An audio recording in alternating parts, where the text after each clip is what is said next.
नमस्कार दोस्तों, लाइव जनादेश में आपका स्वागत है। मैं देवेंद्र चौहान। बागपत पहुंचे मत्स्य मंत्री डॉक्टर संजय निषाद और एक बड़ा बयान दिया है, आपको सुनाएंगे। देखकर और सुनकर आप दंग रह जाएंगे। ये मेरा एक भ्रमण है और मंत्री बनने के बाद प्रथम आगमन पर शामली में कार्यक्रम रखा है। पूरे प्रदेश में जिलों में जाकर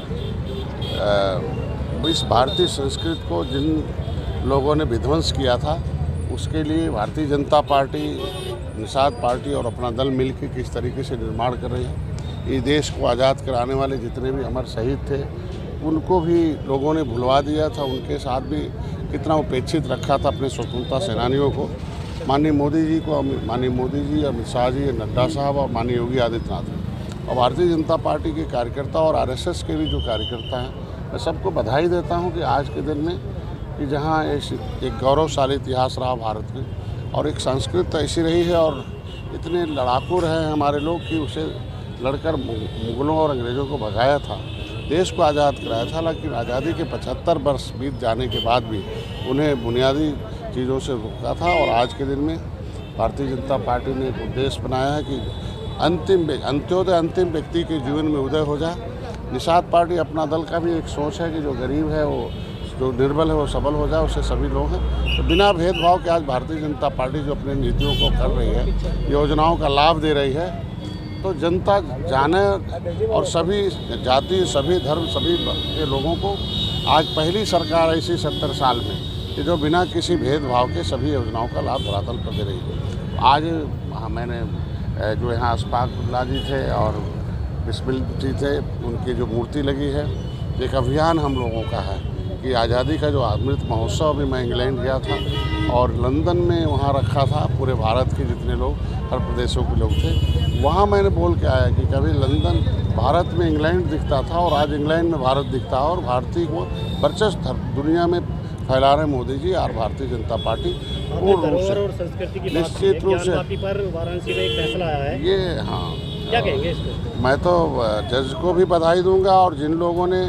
उसमें सहयोग कर रहे हैं, ये हमारी भारतीय संस्कृति है। और भारत में भारतीय संस्कृति को अगर हम लोगों को अगर भारतीय संस्कृति की स्थापना हो रही है और उसमें न्यायालय मदद कर रही है तो हम तो उसे बधाई देंगे। और सभी लोगों का दुनिया में है, सबकी इच्छाएं हैं कि भारतीय जो संस्कृति है, भारत का जो धर्म है, वो सबके दिलों पर होना चाहिए, सबके अंदर राष्ट्रवाद आना चाहिए।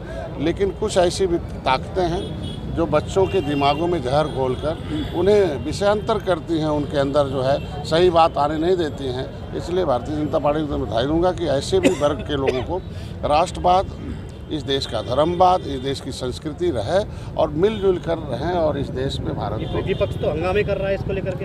अब विपक्ष के पास कुछ बचा नहीं है और कौन से लोग हैं? जनता तो सरकार के साथ है, जनता की सरकार जनता के द्वार है। आज देख लो विपक्ष लोग लगातार 2014 से क्या दशा उनकी है। जब से ये मछुआ समुदाय जगा है उसके बाद यही ऐसा समुदाय था जिसको पौआ पिलाकर पूरा वोट ले लेते थे और पौआ का लेवल, बिकाऊ पियाओं का लेवल लगाया था तमाम पिछड़ी जातियों को। उनके साथ कितना अन्याय होता था। आज वो जग गए हैं और जगने के बाद भारतीय संस्कृति के स्थापना जो आज के दिन में निर्माण। और कितनी मस्जिदें हैं ऐसी जिनकी जांच होनी चाहिए? निश्चित रूप से जहाँ भी मंदिर है, जितनी भी मंदिर है, वहाँ जो मस्जिद बनी हुई है, निश्चित रूप से जैसे दूसरे देशों में, मैं दुबई में गया था, सड़क पर मस्जिद है, बन के हट हो जाता है, कहीं ज़्यादा कोई मस्जिद नहीं है, वहाँ पूजा पाठ के लिए है। आज भारत में मैंने देखा है कि यहाँ किस तरीके से धार्मिक उन्माद है। सारे मस्जिदों को मैं तो चाहूँगा कि उन लोगों ने स्वतः, जिस तरीके से राम मंदिर से हट गया और राम मंदिर आराम से बन रहा है और मस्जिद अलग से बने, वैसे हर मंदिरों के बगल से मस्जिद हट जाना चाहिए और दूसरे जगह बन जाए धार्मिक पूजा। भारत का संस्कृति है तो हमें हटने की नहीं, बल्कि जो दूसरे भारतीय जो संस्कृति है वो अगर धार्मिक पूजा करना चाहते हैं तो हृदय स्वागत है और कहीं बनाकर आराम से पूजा कर सकते। लेकिन उन्माद फैलाकर आपस में कटुता पैदा करके इस देश को कहाँ पिछाड़ दिया, इन्हीं लोगों की देन है कि जो आपस में लड़ा के। आज तो भारतीय जनता पार्टी को धन्यवाद दूंगा कि धारा 370 खत्म करते ही देखो दंगा खत्म हो गया। कौन मरता था, कहाँ दंगा करते थे, कौन करते थे, आज वो कहाँ गए हैं? इसके मतलब यही जो विपक्ष हंगामा कर रहा है वही उन लोगों से दंगे कराते थे, वही उन लोगों से उन्माद फैलाते थे। आज के दिन में मैं धन्यवाद दूंगा मोदी जी, योगी जी को कि आज के दिन में दंगा मुक्त भारत। सर्वे हो रहे हैं, कुछ मौलाना एक भड़काऊ तरीके के बयान दे रहे हैं, क्या कहेंगे सर्वे पर? इन मौलाना को खिलाफ अब उनकी बिरादरी भड़क रही है कि सच्चर कमेटी की रिपोर्ट कहती है, उस समय भारतीय जनता पार्टी तो सरकार थी नहीं, सच्चर कमेटी की रिपोर्ट कहती सबसे ज़्यादा गरीब मुसलमानों में है। तो इसका मतलब गरीब कौन बनाए? यही दाढ़ी वाले बनाए, हाथी साइकिल की सरकार बनाकर गरीबी बढ़ाए हैं। आज उनको अनाज मोदी जी दे रहे हैं, योगी जी दे रहे हैं, मकान योगी जी मोदी जी दे रहे हैं, दवाई वो करा रहे हैं। गरीबी इन मुल्लाओं ने बढ़ाया है और हमें उन्हें जिलाना खिलाना पड़ रहा है। तो आज के दिन में मुसलमान भी पहचान लिया है कि कौन हमारा दोस्त है, कौन दुश्मन है। और सर्वे से कितनी सच्चाई सामने आएगी? निश्चित रूप से 100% भाई, भारतीय संस्कृति हमारा है, मंदिर हमारे, भगवान हमारे हैं, देश हमारा है, उसमें और क्या मिलेगा? अगर कोई गलत है तो गलत है, वो सब कुछ गलत है।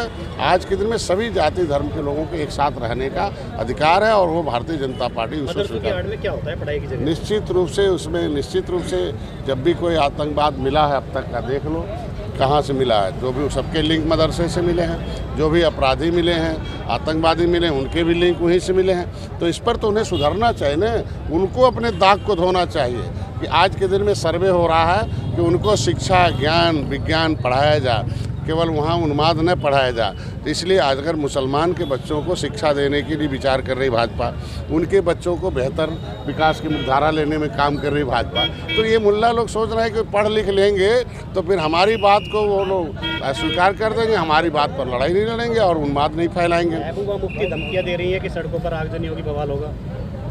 देखिए, जो भी अब धमकी से देश नहीं चलने वाला है, ये देश संविधान से चलता है और संविधान के दायरे में बधाई दूंगा योगी जी को और मोदी जी को कि वो बड़ा से बड़ा रसूखदार होता है। अगर कुछ भी होता, जांच होता और जांच में दोषी पाया जाता, उसके खिलाफ कार्रवाई भी होती है। आपने देखा होगा माफिया ख़त्म हो गए, अपराधी ख़त्म हो गए, कितना दबंगई होता था वो सब खत्म हो गए, गुंडे ही होता था सब खत्म हुए। जंगल राज तो उसी तरीके से खत्म हुआ जैसे त्रेता में भगवान राम निषाद राज को गले लगाए थे और जैसे सेना दिया रावण राज खत्म हो गया। जैसे डॉक्टर संजय निषाद राज के वंशज को गले लगाए मोदी जी योगी ने, वैसे रावण राज देखो खत्म हो गया। हमारी बिरादरी कांग्रेस और सपा बसपा का बटन छूना बंद कर दिया, कहाँ चलेगा? चुनाव भी है, निश्चित मोदी जी पूरा हो जाएगा। मोदी जी 80 की 80 सीट हम लोग जीतेंगे। आप लोग देख लो, उल्टी गिनती शुरू हो गई।